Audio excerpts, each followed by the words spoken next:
33 xahar mill-assassinju ta' Daphne Caruana Galizia, is-soċjetà ċivili għal darb'oħra nġabret fi pjazza l-Assedju l-Kbir tappella għal ġustizzja. Fi sħana kbira fi tinifġiri minn meta kienu rilassati r-restrizzjonijiet marbuta mal-COVID-19, dawk preżenti bħalma jagħmlu ta' kull xahar insistew li l-istati wettaq ġustizzja mal-qraba u l-ħbieb tal-ġurnalista assassinata, fl-isfond ta' diversi inkjesti li sa issa għadhom ma tawx riżultati konkreti u li f'xi partijiet tagħhom qed iħallu aktar mistoqsijiet milli tweġibiet. Paul Ellul, wieħed miż-żewġ kelliema f'din l-attività, dedika poeżija twila lil ġurnalista li permezz tagħha faħħar l-abbiltajiet ta' Daphne biex tixtar, tinvestiga u b'kuraġġ tikxef il-ħażen u faħħara għar-rebħa tagħha. Ellul qal li bit-telfa tagħha tilef poplu sħiħ.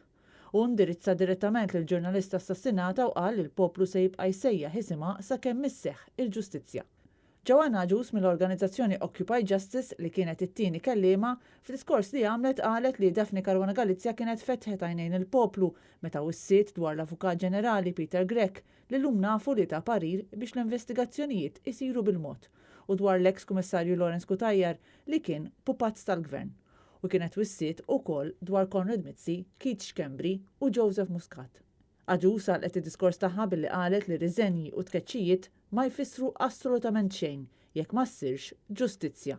Ġustizzja li għandha ssir minn fuq s'isfel.